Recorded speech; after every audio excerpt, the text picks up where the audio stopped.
Welcome to Ryan's Running Reviews in partnership with Roadrunner Sports, and today we are taking a look at the Cloudrunner 2 from On. What's wrong with it? Before we get started, I do want to say these shoes were provided to me by Roadrunner Sports. However, no one had a chance to preview this video, and this file synopsis is my own. I'd also like to say please leave a like on the video and consider subscribing. Here we go. On has a ton of running shoes, and I realize it can be a bit confusing, so I'll do my best to put this into context.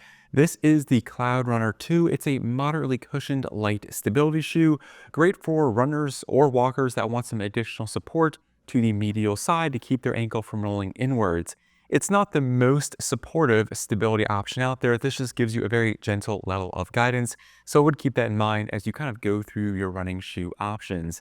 This is, in my mind at least, a complete redesign from heel to toe compared to the Cloudrunner 1, so if you tried the previous model, be prepared for a complete shift.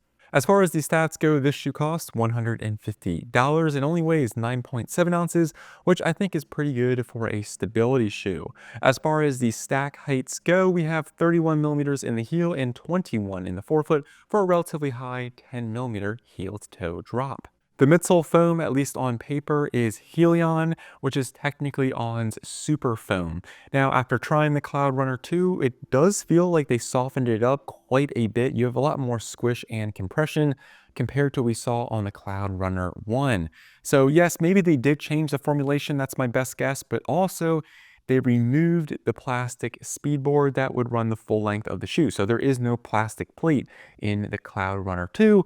On seems to be doing this with a lot of their running shoes. I think partially it's easier to make the shoe, and also it does make the midsole feel a bit softer. And one big kind of complaint or comment about On running shoes is they tend to feel rather firm. So I think by removing the speedboard, you do feel a bit more of that Helion foam.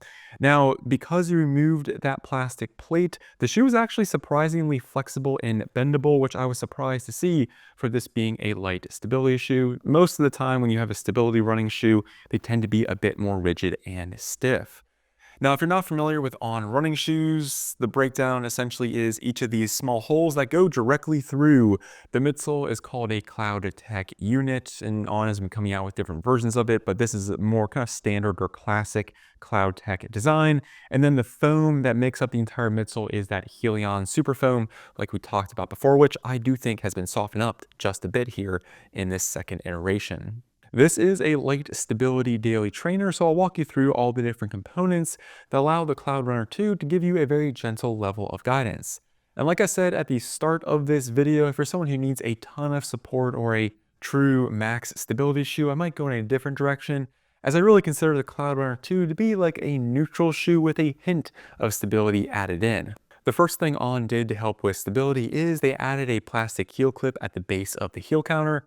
This adds a bit more structure towards the rear of the shoe and tries to reduce excess motion. The next component is a bit more subtle. If you look at the Cloudtech units on the lateral side, they have these small kind of cutouts or divots. And if you look at the Cloudtech units on the medial side, those kind of cutouts or divots do not exist. Now, what does this do? Well, essentially allows for easier lateral compression compared to medial compression, just giving you more inherent support to the inside to keep your ankle from rolling inwards. So they essentially sculpted the midsole to give you more medial support. The last thing is they have some small foam sidewalls along the lateral and medial side as your foot sits slightly lower in the midsole, which helps keep everything contained and keeping your foot go the correct direction. And I know I said that's the last thing, however, I just remembered one more, which is the fact you have an incredibly wide outsole. This gives you just a ton of surface area to land on and a very solid and supportive base to use. So how does the midsole perform? Well, it's definitely softer compared to the Cloudrunner 1, and actually I would go as far as to say this is one of the softer On running shoes out right now. It has a more moderate level of cushioning with 31 and 21. I feel like most running shoes are kind of getting to the 40 plus millimeter stack height range. So if you want the most amount of cushioning possible, I don't think this will be for you, but if you're someone who's kind of tired of the overly thick shoes, then this might be something you want to take a look at.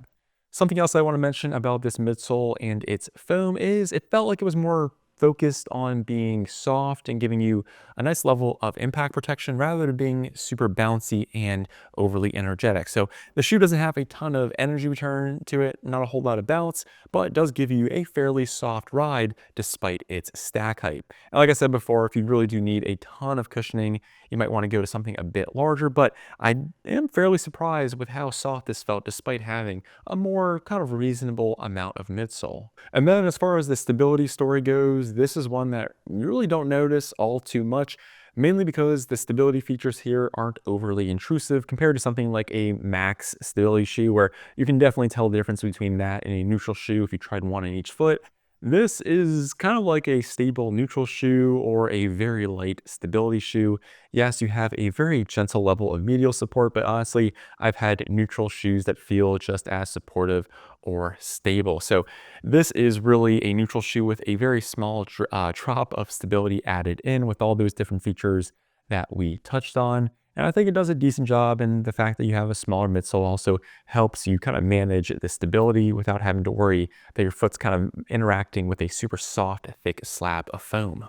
Moving on to the upper, this thing is absolutely massive. It does fit your size with regard to your length, however, it is wide without actually being a wide shoe.